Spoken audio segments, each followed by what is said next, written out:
পালার ছোট ছিল না, তরফ ছিল না। তো আমার ভাইয়ের আমার এক একটা গুণের এক একজন প্রধান ছিল। এভাবে 40টা গুণের 40 জন প্রধান মক্কার ঘরে ঢুকলো। গিয়ে মক্কার ঘরে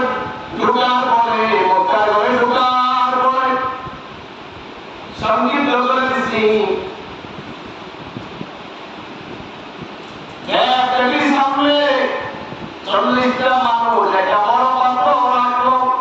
বড় পাত্র রাখার পরে এই জায়গার মধ্যে বস্তু জমাই করে রক্ত ঢেলে দিল। বলেন আউযুবিল্লাহ।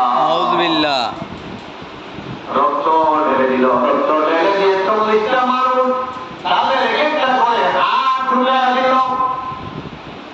রক্তের মধ্যে একটা হাত ঢুকে দিল, আরেকটা হাতের তার দিকে বলা যে চিৎকার করে বলেন আউযুবিল্লাহ।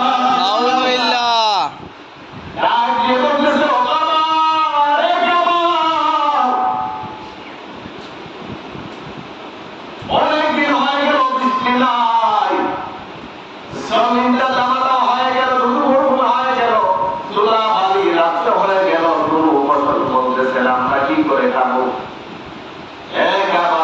তুমি আমাদেরকে বৃষ্টি দেওয়ার ব্যবস্থা করো। অন্যান্য সময় বাবা ডাকলে কিন্তু বৃষ্টি হয়ে যেত। সুবহানাল্লাহ।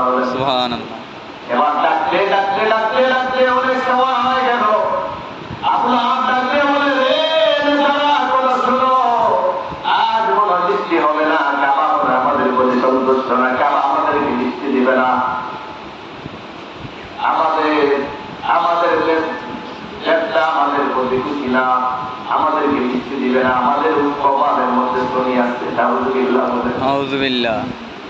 আমার নবী বাহির থেকে দূর থেকে দেখে দেখে আসতেছেন। আস্তে আস্তে তাদের নিকট গেলেন।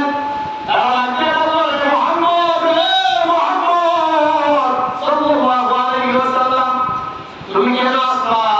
তুমি দেখতেছো না আমরা আলোচনা করতেছি, প্রার্থনা করতেছি, বৃষ্টি হচ্ছে না, তুমি কেন আসলা? তুমি কেন আমাদের কাজের মধ্যে বাধা দিলা? আমার নবী ডাক দিয়া বলেন, ও মক্কার নেতারা, আমি তোমাদের কাছে একটা আশ্রয় করতে চাই। তোমরা তো দোয়া করলা, তোমরা তো প্রার্থনা করলা, তোমাদের প্রার্থনায় তো বৃষ্টি আসে নাই। তোমরা যদি অনুমতি দাও, আমি একা একা আল্লাহর কাছে, আমার আল্লাহর কাছে মোনাজাত করে দেখি আমার আল্লাহ বৃষ্টি দেয় কিনা। সুবহানাল্লাহ।